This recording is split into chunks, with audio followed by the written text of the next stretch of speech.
What's going on, guys? Welcome back to the channel. If you like the video, hit like and subscribe. Hit the bell notification so that way you're the first one to know when I drop a video. Today I'm going to talk about the pros and cons between solo and team. This is my experience with Schneider themselves. Every company can be different. So let's get right down to it. Alright, so the pros. As a team driver, you made more money per mile. Alright, for me, between solo and team, it was anywhere between 3 to 5 cents more per mile, depending on if I was temporary solo or when I went full solo.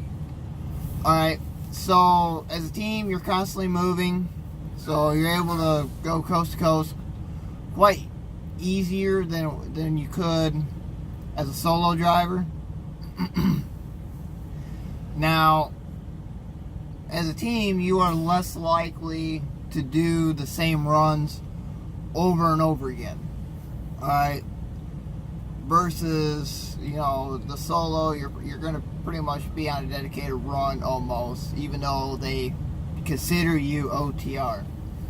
Now, as a team, you can do what they call a 24 rolling restart, which means that the truck is down for a total of 24 hours. So, say I had a teammate, while he's driving, I'm spending my time in the sleeper berth. So when the truck stops for 24 hours, I would be the one to take off, and he'd be finishing his 34-hour break in the sleeper berth. Now, on the team side, I would say about 90-95% of the loads I got were dropping hooks. So I wasn't sitting at the shippers for so long. It's basically, half hour, 45 minutes. I was in, drop trailer, pick and empty up. I was back off. Now, as a team driver, you also got better equipment that had less miles on it, and you got them changed out more often. I think it was like 250 miles, 250,000, or maybe I know they were changing it before I became an independent contractor, or IC through Schneider. I think they were talking about having teams having the same truck for like 450,000 miles and then giving them a brand new one. But when I was teaming, it was 250,000. They gave you a new truck, and that truck that you were previously driving went to a solo driver. Now, the team trucks were governed at 65. Solos were governed at 62.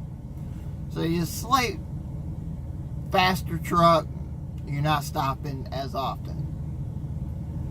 On the team side, you also, when you went home for home time, they got you home for home time.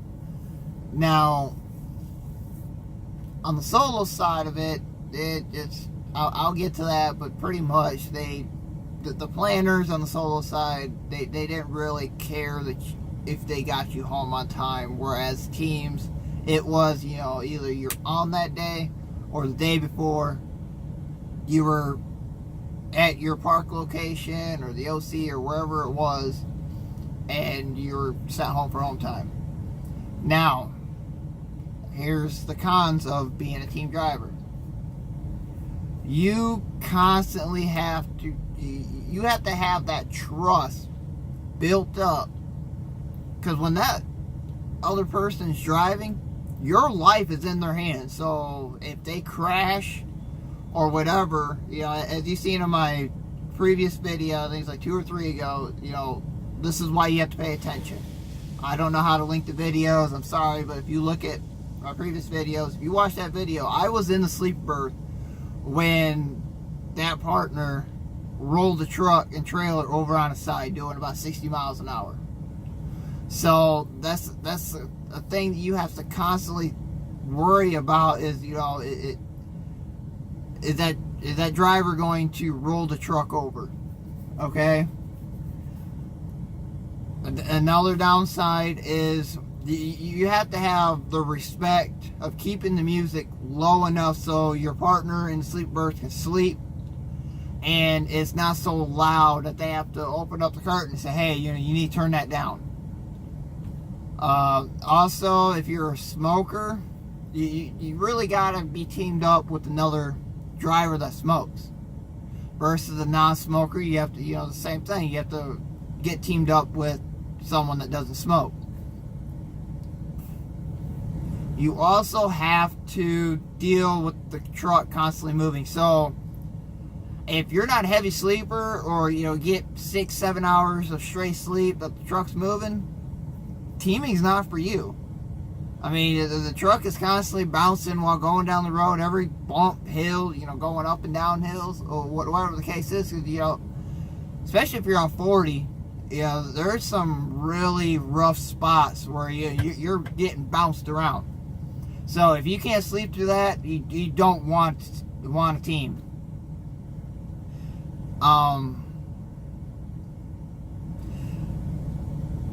With a team partner, you have to make sure that you have to set up a deal where either they leave the curtain open if you're stopped for your 30 and you go in to a travel center or a park or rest area. You have to make sure your partner is in the sleeper berth.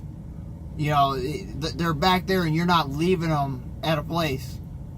The partners I had, they basically they left a pillow or left a drink or a blanket in the driver's seat, so when you open up the door, you knew, hey, the person's not there, so you have to sit there and wait.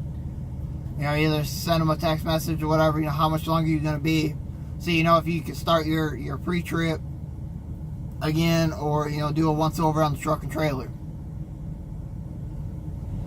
Now, the space, the storage space and whatnot on the truck is going to be tighter, because now you have 2 people's stuff in the truck instead of just one.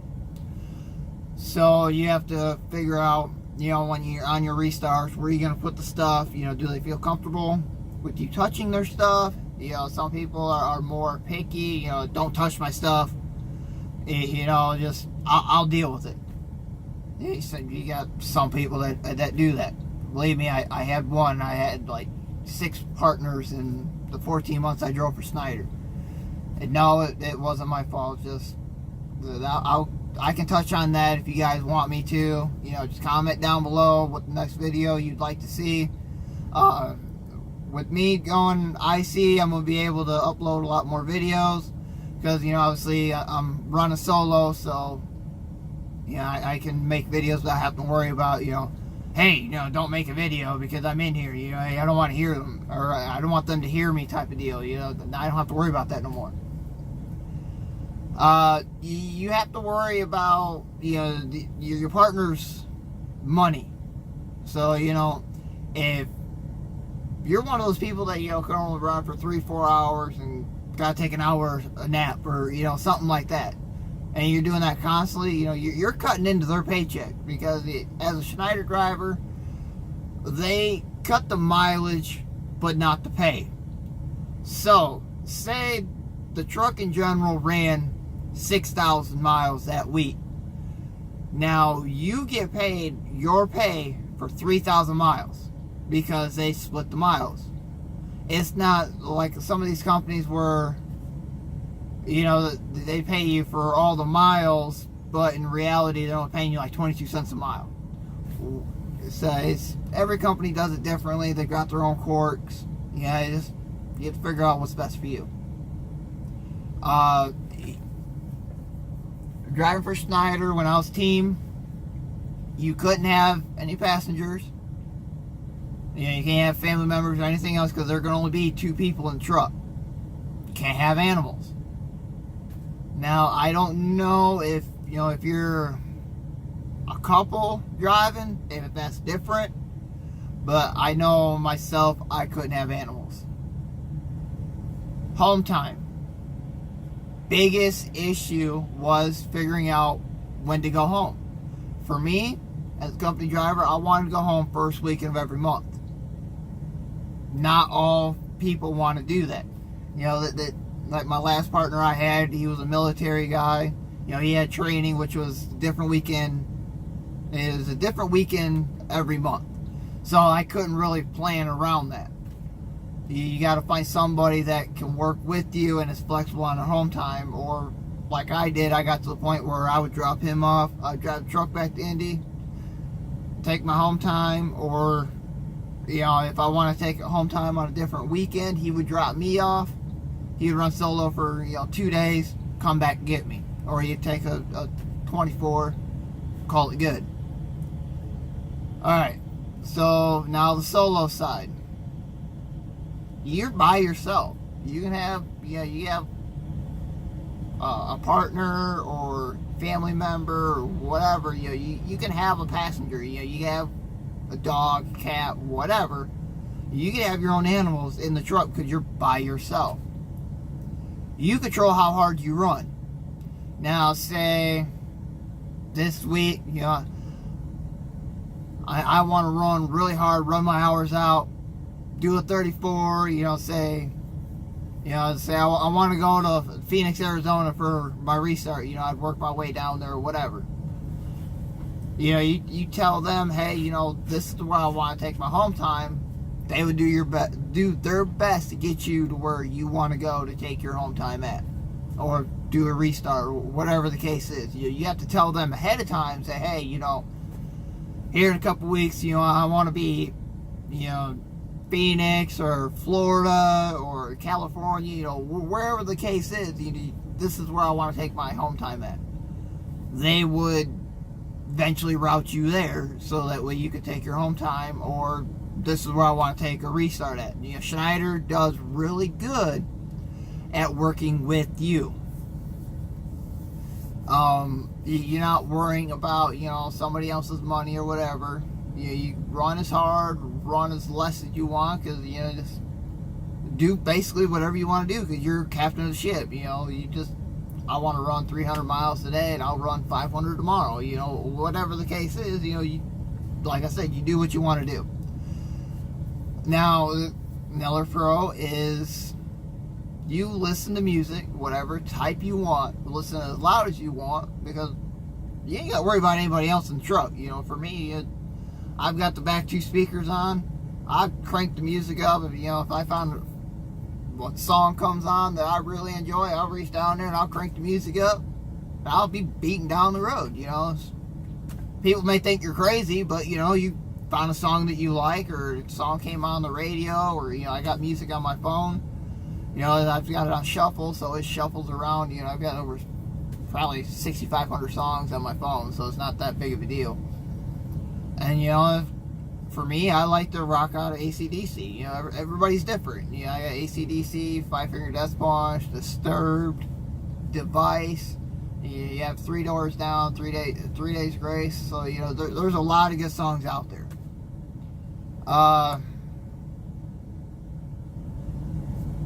As a solo, you control where you restart and where you stop for your 10 hours. So say you want to do your 10-hour break in a rest area and stop short for the night. You can do that. Teams, you can't. Basically, every one of my teammates, it had to be a truck stop. Had to be a truck stop. So, sometimes I would stop my shift short, so that way they get their coffee and get their food, drinks, whatever they needed to do. Solos, you choose whatever, basically do whatever you want to do. You have more room in the truck. I use the top bunk for storage. Can't really do that as with the team, because everything's so crammed. You basically have to limit on how much you bring in the truck, because you have to think of somebody else. Now, the cons.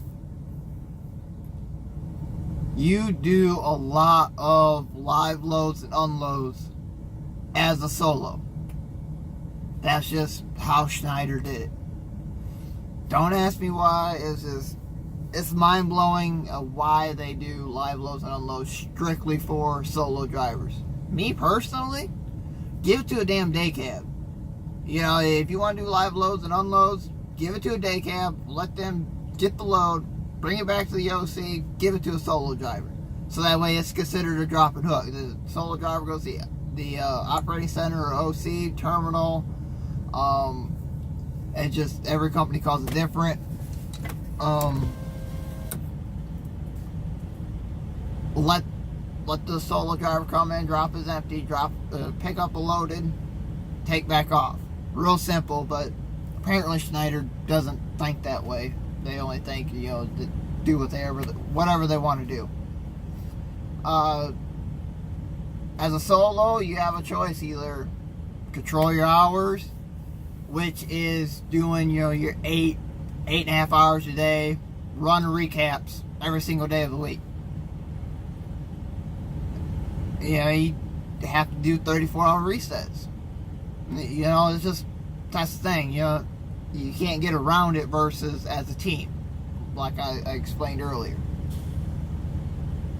You get paid less per mile, which I also touched on a little bit ago. Most mega carriers are going the team route. Schneider was pretty much forcing solos to go team. They make more money when you're teaming than when you do solo, because that truck is sitting for 10 hours every single day. So that's 10 hours of lost revenue. So some people will take 12 hours. For me, I ran 12-hour shifts. When you ran your 11 out or ran your 12-hour shift out, you stop, switch out, keep going. Solos can't do that. I touched on solo trucks being a little bit slower. They're 62, teams are 65. Gave you a little bit more incentive. Sign-on bonus. When I started, team sign-on bonus was $10,000 for a year. Solos, $5,000. Some dedicated were only $2,500, and some accounts you didn't get anything. I chose OTR, so I got the 10,000 one. I think it was 45 days.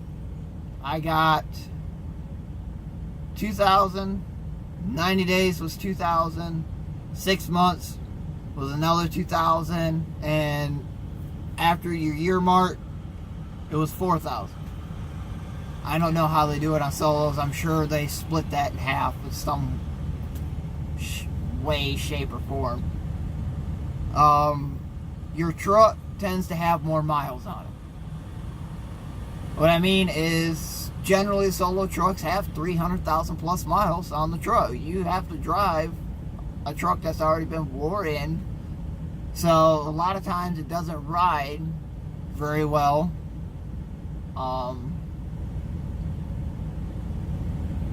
You get bounced around quite a bit, and also on the solo side you get heavier loads. Schneider doesn't do air ride. That being said, if you have a very heavy load, which generally speaking I've noticed with these trailers is about 35,000 plus pounds on the trailer. If your load is that heavy or heavier, you get the surge effect. It'll snap you back in your seat, because it's just a spring load. So when it goes over the bump, it raises up, and then when it comes back down, it's a preloading effect. It's like a car shop. So when your tire goes up, your spring is trying to push it back down to level everything out. That's you get the bouncing effect. That's it for today, guys. I am in Springdale, Arkansas. I'm heading to Casa Grande, Arizona. So I appreciate you watching the video. Like I said at the beginning, hit like and subscribe, hit the bell notification, and I will catch you on the flip side and keep the shiny side up.